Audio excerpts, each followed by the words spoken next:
শুভেচ্ছা আমন্ত্রণ। খেলাধুলা নিয়ে ইন্ডিপেন্ডেন্ট টেলিভিশনের নিয়মিত আয়োজন যত খেলায়। সাথে আছি ফরিদা বক্তিয়ারা। শুরুতেই জানাবো শিরোনাম। কলম্বো টেস্টে বাংলাদেশের নির্বিষ বোলিং, ব্যাটিংয়ে আধিপত্য লঙ্কানদের। দ্বিতীয় দিন শেষে 43 রানের লিড।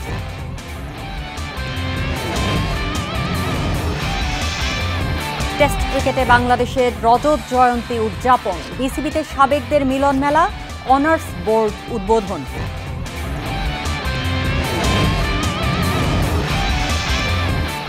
প্রবাসী ফুটবলারদের ট্রায়াল আয়োজনের নেপথ্যে কোচ সাকিব মাহমুদ। বাফুফের সঙ্গে সহযোগিতা পেয়েছেন অধিনায়ক জামাল ভুঁইয়ার।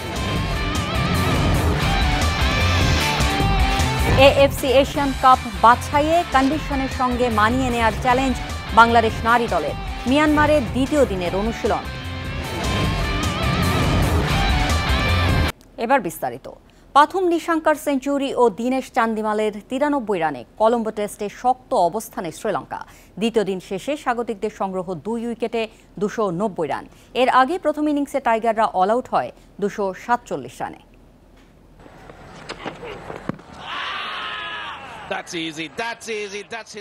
মূল ব্যাটাররা যেখানে ব্যর্থ, তাইজুল এবাদত আর কি করবেন? দ্বিতীয় দিনের প্রথম শিকার এবাদত। তাইজুলের 33 রান সত্ত্বেও প্রথম ইনিংসে বাংলাদেশের স্কোর 250-র নিচে। শুরুতে এবাদত রানাদের নির্বিষ বোলিং। টেস্টকে ওয়ানডে বানিয়েছেন পাথুম নিশাঙ্কা, লাহিরু উদারা। প্রথম 10 ওভারে লঙ্কান বোর্ডে 55 রান। তাইজুল মিরাজরা ভীতি তৈরি করতে পারেননি। লাঞ্চ বিরতির পর তাইজুলের ব্রেক থ্রু। উদ্বোধনী জুটি ভাঙে 88 রানে। 40 করে আউট উদারা। ইনফর্ম নিশাঙ্কার 50 দলের ভিত মজবুত করে।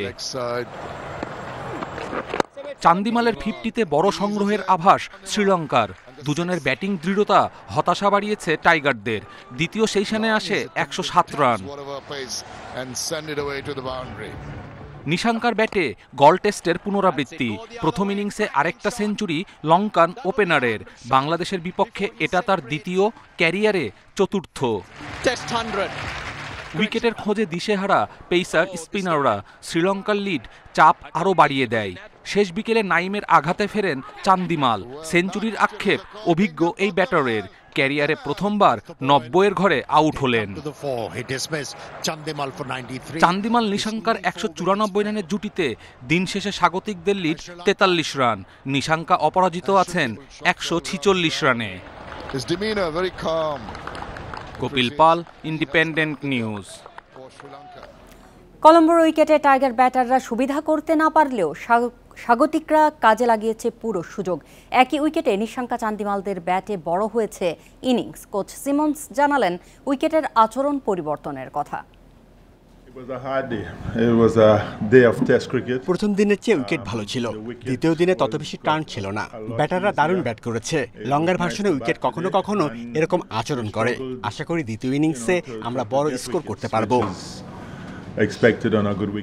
নানা আয়োজনে পালন করা হলো বাংলাদেশের টেস্ট ক্রিকেটে 25 বছর পূর্তি। রজত জয়ন্তীতে সবচেয়ে বড় চমক ছিল টেস্ট ক্রিকেটারদের অনার্স বোর্ড, যেটা উদ্বোধন করা হয়েছে বিসিবি ভবনের নিচতলায়। ক্রীড়া উপদেষ্টা ও বিসিবি সভাপতি এর ধারাবাহিকতা রেখে সামনে এগিয়ে যেতে চান। আশা করেন টেস্টেও বাংলাদেশ এগিয়ে যাবে। স্টেজে দাঁড়িয়ে থাকা সারিবদ্ধ মুখগুলো আজ গর্বিত। বাংলাদেশের প্রথমের সাথে যুক্ত হওয়ার অহমিকায় মাথা উঁচুতে, হাসিতেই ফুটে উঠেছে সেই দিনের সেই ম্যাচে অংশ হতে পারা জীবনের সেরা অর্জন শান্ত আল শাহরিয়ার রফিকদের কাছে। পুরো প্যাক স্টেডিয়াম। প্রথম বল করতে যাচ্ছি, সবাই একসাথে ও করে চিল্লিয়ে উঠছে, মানে বিশাল ব্যাপার। 25 বছর যে আমাদের স্মরণ রাখছে ক্রিকেট বোর্ড, এটার জন্য ক্রিকেট বোর্ডকে ধন্যবাদ। ম্যাচটাকে একটা লোক চালু করলে দেখা যায় এটা স্টার্ট হবে, বাট এই যে চালু হয়েছে তো ইনশাআল্লাহ আমি মনে করি যে যত দিন যাবে এটা চালু থাকবে। বিসিবি প্রথমবারের মতো এমন আয়োজন করলো। টেস্ট ক্রিকেটে 25 বছর পূর্তি উদযাপন করলো নানা আয়োজনে। যদিও ছোট্ট রোমে ক্রিকেটার বোর্ড কর্তা সাংবাদিকদের জায়গা দিতে পারেনি আয়োজকেরা। ফার্স্ট টিমের যারা ছিলেন সিনিয়র ক্রিকেটার ছিলেন, বুলুল ভাই, আকরাম ভাই, যারা ছিলেন দুর্জয় ভাই, সবাই আমাকে অনেক স্নেহ করতো, আদর করতো। কিছু কিছু জায়গার নাম আছে, যেমন জাম্বিয়ার ভিতর, জিম্বাবুয়ের মধ্যে বুলাওয়ে, জাম্বিয়া, এমন এমন কিছু কিছু কঠিন কঠিন জায়গা আছে যেখানে মানুষই আছে 50-60 জন, ওর মধ্যে ওর ফ্রেন্ড আছে, ওর রিলেটিভ আছে। প্রায় 2 ঘন্টার অনুষ্ঠানে ছিল ক্রিকেটারদের ব্লেজার প্রদান, ম্যাচের স্মৃতিচারণ, স্মারক গ্রহণ, ক্রীড়া উপদেষ্টা ও বিসিবি সভাপতির বক্তব্য। যারা এই টেস্ট মর্যাদা পেয়েছে তাদের প্রথম 25 বছরের পারফরমেন্স কেমন ছিল সেই স্ট্যাটিস্টিক্সে কিন্তু বাংলাদেশ পৃথিবীতে চতুর্থ। এবং গোয়িং ফরওয়ার্ড আমি বিশ্বাস করি আগামীর দিনগুলোতে আমাদের সম্ভাবনা আছে, সুযোগ আছে। 50 বছর পালন করব বা 100 বছর পালন করব, আমরা জানি না তখন পৃথিবীতে থাকবো কি না।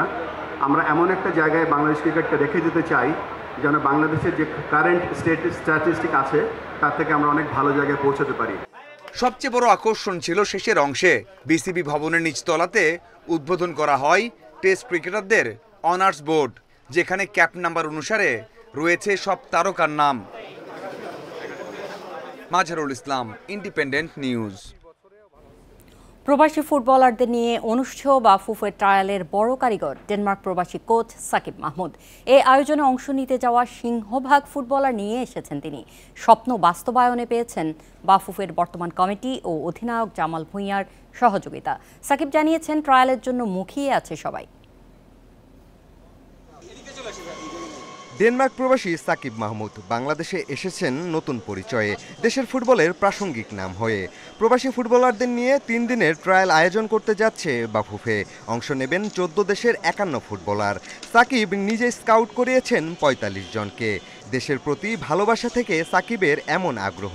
দেখেছি যে অনেক বাংলাদেশি প্লেয়াররা একটা স্বপ্ন দেখে যে বাংলাদেশ এসে খেলবে। পার্সোনাল মোটিভ ছিল যে বাংলাদেশকে হেল্প করতে গেলে প্লেয়ারদেরকে হেল্প করা হয়, তো দুটো জিনিস আমি একবার পাচ্ছি। 2.5 বছর ধরে প্রবাসী ফুটবলারদের নিয়ে এমন প্রচেষ্টা সাকিবের। বিগত কমিটি চাইলে বাফুফের এই ট্রায়াল হতো আগে ভাগেই। দেরিতে হলেও বর্তমান কমিটি দেশের ফুটবলের স্বার্থে গুরুত্ব বুঝেছে। ছোটবেলার বন্ধু জামাল ভুঁইয়ার থেকে এ ব্যাপারে পূর্ণ সমর্থন পেয়েছেন সাকিব।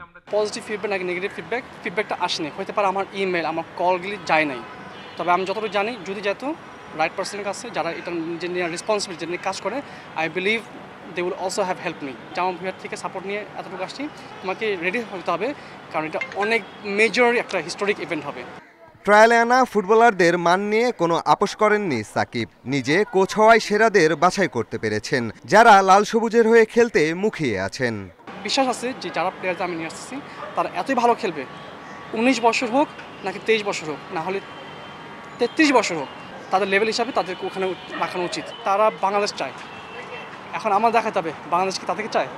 জাতীয় স্টেডিয়ামে শনি থেকে সোমবার 3 দিন হবে ট্রায়াল। শুক্রবারের মধ্যে সব ফুটবলার যোগ দেবেন। আগামীতে প্রবাসী নারী ফুটবলারদের নিয়েও এমন পরিকল্পনা আছে সাকিবের। Piyas Saha, independent news, Dhaka. Asian cup বাছাই পর্ব খেলতে মিয়ানমারের ইয়াঙ্গুনে বাংলাদেশ নারী ফুটবল দল। বৃষ্টির মধ্যে দ্বিতীয় দিনের অনুশীলন সেরেছে আফিদা মনিকারা। পরিবেশের সাথে মানিয়ে 4 দিন আগে মিয়ানমারে যায় বাংলাদেশ। বৃষ্টির কারণে জিম সেশনে সীমাবদ্ধ ছিল প্রথম দিনের অনুশীলন, দ্বিতীয় দিনেও বৃষ্টি বাধা। এরই মধ্যে নিজেদের মানিয়ে নেওয়ার চেষ্টা ফুটবলারদের। বেশ ফুরফুরে মেজাজে ছিলেন মনিকা আর রূপনারা। অনুশীলন শেষে দলের সহকারী কোচ জানান সবাই ফিট আছেন। প্রথম ম্যাচ বাহরাইনের মুখোমুখি হবে বাংলাদেশ। 2 জুলাই স্বাগতিক মিয়ানমার এবং 5 জুলাই খেলবে তুর্কমেনিস্তানের বিপক্ষে। প্রচণ্ড বৃষ্টির কারণে ট্রেনিং হয় নাই, জিমে আমরা কাজ করেছি। আজকেও আমরা মাঠে এসে ট্রেনিং করেছি। আজকেও প্রচুর বৃষ্টি, তো এই বৃষ্টির মধ্যে আর কি ট্রেনিং আমাদের যে অ্যাক্টিভিটিসগুলো আছে আমরা এটা মাঠে প্রপারলি করেছি। আর আলহামদুলিল্লাহ সবাই সুস্থ আছে, ভালো আছে। মিয়ানমারে আসার পরে প্রথম ট্রেনিং সেশন ছিল মাঠে, তো সবাই খুবই মনোযোগ দিয়ে আমরা প্র্যাকটিস করেছি। বৃষ্টিতে প্র্যাকটিস করতে ভালোই লাগলো, কিন্তু আস্তে আস্তে মানায় নিতে সুবিধা হচ্ছে আমাদের, যেহেতু আগে এসেছি কয়েকদিন, তো ভালোই লাগছে। ভারতের বিপক্ষে দ্বিতীয় টেস্টের দল ঘোষণা করেছে ইংল্যান্ড। দীর্ঘ বিরতির পর ফিরেছেন জোফরা আর্চার। প্রথম ও দ্বিতীয় টেস্ট দলে এই একটাই পরিবর্তন। আর্চার ফেরায় কাউকে বাদ পড়তে হয়নি, কারণ হেডিংলি টেস্ট দল ছিল 14 সদস্যের, এবার 15 সদস্যের দলে 6 পেসার। প্রথম টেস্ট দলে থাকা ওকস, কার্স, টং, ওভারটন ও কুকের সঙ্গে যুক্ত হলেন আর্চার। 4 বছর আগে সবশেষ টেস্ট খেলেছেন ভারত সফরে। এরপর চোটে পড়ে বেশিরভাগ সময় ছিলেন মাঠের বাইরে। গেল মাসে সাসেক্সের হয়ে কাউন্টি চ্যাম্পিয়নশিপে খেলেছেন আর্চার, সেরেছেন টেস্টে ফেরার প্রস্তুতিও। প্রথম ম্যাচ হেরে এজবাস্টন টেস্টের আগে দুশ্চিন্তা বেড়েছে ভারতের।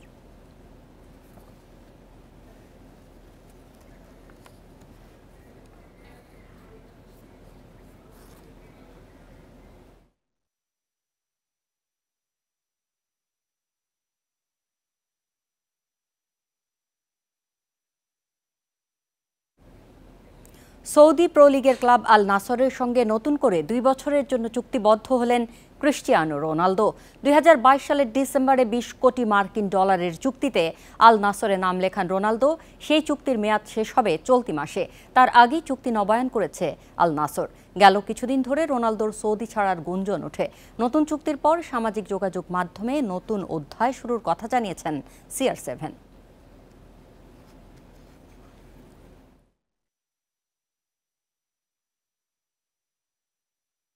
ফিফা ক্লাব বিশ্বকাপে আজ মুখোমুখি 2 ইউরোপিয়ান হেভিওয়েট ম্যানচেস্টার সিটি ও ইউভেন্টাস। ম্যাচ শুরু বাংলাদেশ সময় রাত 1টায়।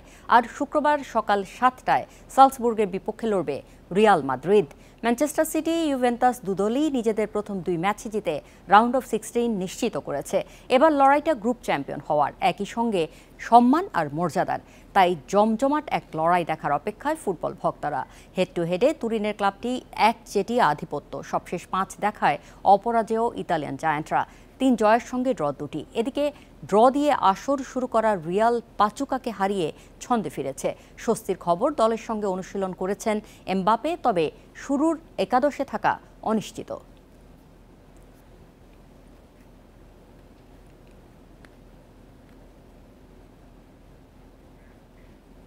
ফিফা ক্লাব বিশ্বকাপে সাউথ কোরিয়ার ক্লাব উলসানকে 1-0 গোলে হারিয়েছে ডর্টমুন্ড। এ জয়ে গ্রুপ চ্যাম্পিয়ন হয়ে দ্বিতীয় রাউন্ডে সাবেক জার্মান চ্যাম্পিয়নরা। ম্যাচের শুরু থেকে দাপট দেখিয়েছে ডর্টমুন্ড, কিন্তু ফিনিশিং ব্যর্থতায় একের পর এক গোলের সুযোগ হাতছাড়া করে। 36 মিনিটে ড্যানিয়েলের লক্ষ্যভেদে এগিয়ে থেকে বিরতিতে যায় জার্মানি ক্লাবটি। দ্বিতীয়ার্ধে আক্রমণ পাল্টা আক্রমণে জমে ওঠে লড়াই, কিন্তু গোল পায়নি কোনো দল। 3 ম্যাচে 7 পয়েন্ট নিয়ে এফ গ্রুপে সেরা ডর্টমুন্ড আর সমান ম্যাচে 5 পয়েন্ট নিয়ে দ্বিতীয় Brazilian club Fluminense. Permanenten Zugriff innehabend. Und das ist die Minute Daniel Svensson zuvor bekommen mit der nächsten Gelegenheit.